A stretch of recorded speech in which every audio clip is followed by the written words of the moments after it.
అప్పుల బాధలు వెంటాడుతున్నాయా? అయితే 6 జేవిఆర్ వారి జాతిరత్నాలు ధరించండి. నమస్తే, వెల్కమ్ టు మనం టీవీ. నేను యాంకర్ సిరి. ప్రస్తుతం మనతో పాటు ఉన్నారు ఆయుర్వేదిక డాక్టర్ సుబ్బారావు గారు. డాక్టర్ గారితో మాట్లాడతాం. డాక్టర్ గారు, డాక్టర్ గారు, ఈ జనరేషన్ లో చాలా మంది ఫేస్ చేస్తున్న ప్రాబ్లం కాన్స్టిపేషన్. అంటే గ్యాస్ కి సంబంధించిన ప్రాబ్లమ్స్ అనేవి, అంటే మేబీ లైఫ్ స్టైల్ వల్ల కావచ్చు. ఇష్టం ఉన్న తినేస్తున్నారు, టైం పాడు ఉండదు, పడుకునే టైం మారిపోయింది, తినే టైం మారిపోయింది. అంటే పర్టికులర్ గా ఒక డిసిప్లిన్ లేదనమాట. దాని వల్లనే ఎక్కువ మంది ఇలాంటి ప్రాబ్లమ్స్ ఫేస్ చేస్తున్నారు అని తెలుసు.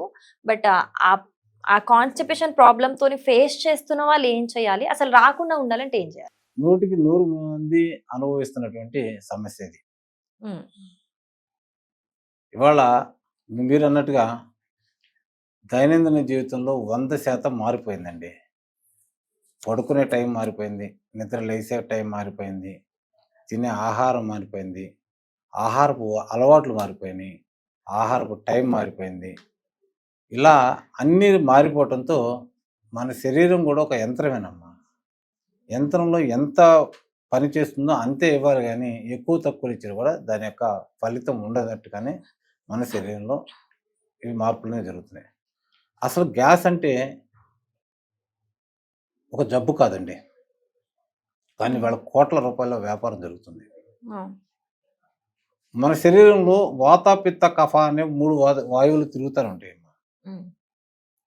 అన్నాన్ని అరగించే క్రమంలో ఒక వ్యక్తి రోజు ఒక టైంకి ఒక 4 ఇడ్లీ తింటున్నాడు అనుకుందాం.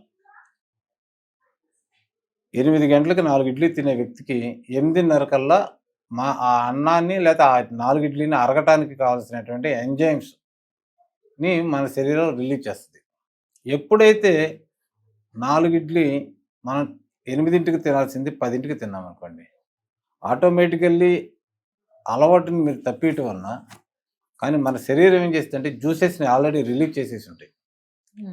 జ్యూసెస్ కింద ఉంటుంది, ఆహారం పైన ఉంటుంది. మీకు ఆ రోజు అన్నం అరగదు, మళ్ళా మధ్యాహ్నం దాకా కడుపు నిండుగానే ఉంటుంది. లేదు, ఒక్కొక్కసారి మీరు తీసుకునే ఆహారం కన్నా ఎక్కువ తీసుకున్నారు, రోజు తీసుకున్న ఆహారం కన్నా ఎక్కువ తీసుకున్నా కూడా అరగాల్సినంత అరిగిపోతుంది, ఎక్కువ ఆహారం మళ్ళీ నిలబడిపోతుంది. అక్కడ పులిచిపోయి అది గ్యాస్ తయారవుతుంది. అలా కాకుండా తక్కువ ఆహారం తీసుకున్నారు, ఆ రోజు అన్నం తీసుకోలేదు, కానీ గ్యాస్ అయితే వచ్చేసి ఉంటుంది.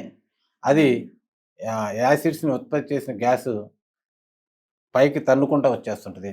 అది ఒక్కొక్కసారి కడుపులో గుండెల్లో కూడా నొప్పిగా పరిగణిస్తూ ఉంటుంది అనమాట.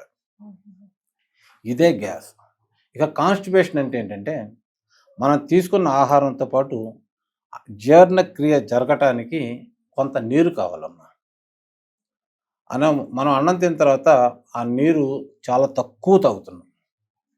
తీసుకున్న అన్నం అన్నవాహికకి వెళ్తుంది, అన్నవాహికలో పచనం అవుతుంది, ఆ తర్వాత చిన్న ప్రేగులకు వెళ్తుంది.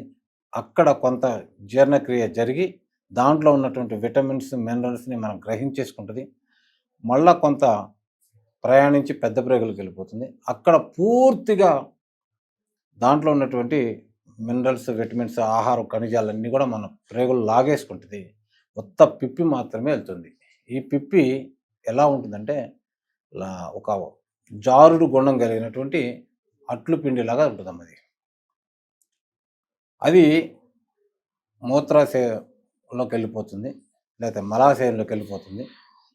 అక్కడ అది కొద్ది కొద్దిగా వస్తుందమ్మా, ఒకేసారి రాదు.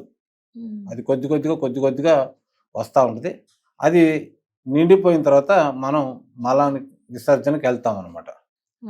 ఎప్పుడైతే మీరు ఆహారపు అలవాట్లు వేడి వస్తువులు, అంటే వేడి చేసే వస్తువులు, బాగా నూనె పోసి డీప్ ఫ్రై చేసినట్టు ఆహారాలు, ఈ వేడి చేసే బిర్యానీలు, పచ్చళ్ళు ఇలాంటివి తిన్నప్పుడు లోపల వేడి ఎక్కువ పుట్టినప్పుడు మనం తీసుకోవాల్సిన నీటి కన్నా ఎక్కువ తీసుకోవాలి.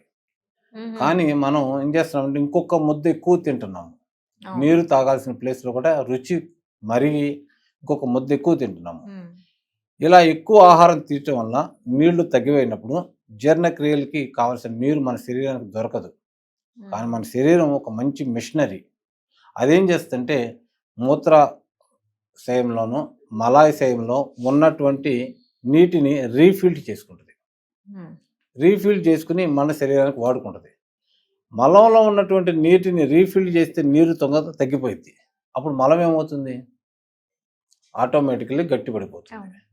గట్టిపడిపోయిన మలం తొందరగా బయటకు రాదు. దాంతో కాన్స్టిపేషన్ తయారవుతుంది. అర్థమైందమ్మా? ఈ కాన్స్టిపేషన్ తయారు కాకుండా ఉండటానికి మన ఆయుర్వేదంలో ఏంటంటే పొద్దున్నే నిద్ర లెగవాలి. సూర్యోదయం కన్నా ముందు లెగిస్తే వాతం ఉండదమ్మా.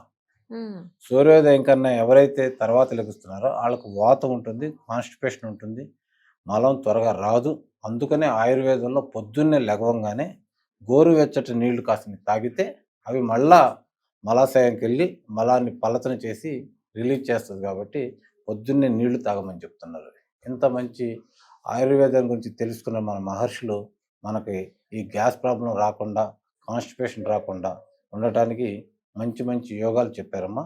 వాటిలో మొట్టమొదటి యోగం పొద్దున్నే గోరువెచ్చటి నీళ్లు తాగటం. దానివల్ల క్లియర్ అయిపోతుంది సార్ రోజు. ఎక్కువ శాతం క్లియర్ అవుతుంది. చాలా సింపుల్ రెమెడీ చెప్పారు మీరు. సో ఇది కానీ సింపుల్ అయినా కూడా ఫలితం మాత్రం చాలా అద్భుతంగా ఉంటుంది. థ్యాంక్ యూ డాక్టర్ గారు, చాలా మంచి విషయం.